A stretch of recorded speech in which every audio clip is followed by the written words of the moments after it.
Hey ClayHouse, it's good to be with you. I just wanted to give you a few updates with what's been happening as far as some changes that we as elders are going to be making in the weeks ahead. And so I just wanted to kind of give you a quick update here tonight. Since we started meeting inside the church building a few weeks ago, one thing we've noticed is most of the people are coming to the second service, which is fine, but we've had very few people coming to the first service, and our concern was over the social distancing issue, as we've had some Sundays, for example, 2 weeks ago, where hardly anybody, we hardly had any space available in the second service, as actually all the chairs were filled up. And so we appreciate that people have come to the second service and opted for ones that have a little bit less requirements as far as masks and so forth. I get the fact that everybody likes an idea of normalcy, and we totally get it. But a couple of weeks ago, we as elders just were noticing these issues, and we've tried to figure out a way in which we can handle this discrepancy between the numbers between each service. And we wanted to prevent any kind of compromising situation when it comes to safety and health and so forth. So we met last night and had a chance to thoroughly talk through and pray through a number of different issues. And I wanted to relate to you our plan moving forward. Beginning this Sunday, which is November 1st, we're going to continue to have a two-service format with just a few adjustments that we wanted to mention. First of all, services will be at 9 o'clock and 10:45 as normal. I should also mention that this Saturday night, daylight savings time ends, so please remember to turn your clocks back 1 hour for this weekend. But again, we will have our services at our normal times at 9 o'clock and 10:45. And both services will have the same standards regarding social distancing. We thought that that would be best because it enables people to come to potentially both services. So masks will be required of both services for everyone age 11 and older when moving around the building. The exemptions obviously apply for medical reasons, but masks are optional when socially distanced at your seats. And this will essentially make both of the services the same type of social distancing requirements. There are a couple of changes that I do want to highlight that will be important for you to know. First of all, the children's ministry, rather than being dismissed halfway during the second service, we're going to have the children's ministry during the entire second service. So parents, when you come here to the second service, you can drop your kids off to the children's ministry. We wanted to be able to enable more people to be able to sit in the sanctuary and enable better social distancing standards there. So that's the first change. The other change relates to masks and singing. We as elders have been looking at the numbers and paying a close attention to the public health data in El Paso County, and there have been increased numbers of COVID cases in recent weeks. I don't know if you've been following the news with that. In fact, some of the volume of the cases in the county are the worst that it's been since the pandemic started.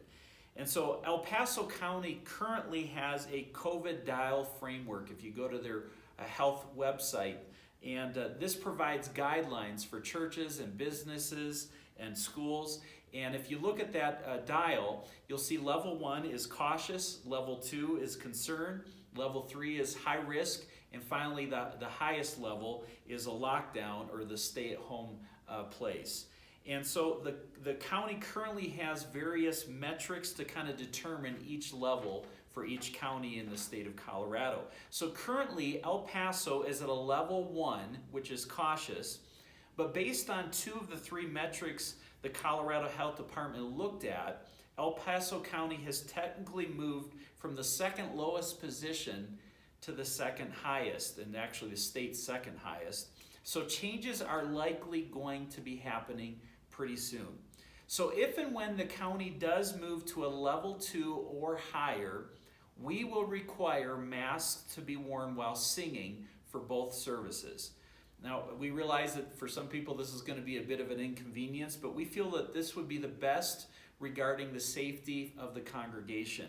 And we realize the issues of social distancing and mask wearing are somewhat divisive for a lot of people, and a lot of people have various opinions on these matters. But as I mentioned in my statements to the church several weeks ago, that we as elders are going to respect the governing authorities unless they attempt to compel us to act against God's word. And if that authority is specifically targeting churches or our mission or our message. But right now, we don't perceive that to be the case, so we will comply. But I wanted to alert you to this potential change regarding mass with singing ahead of time in case we do move into a level 2 category.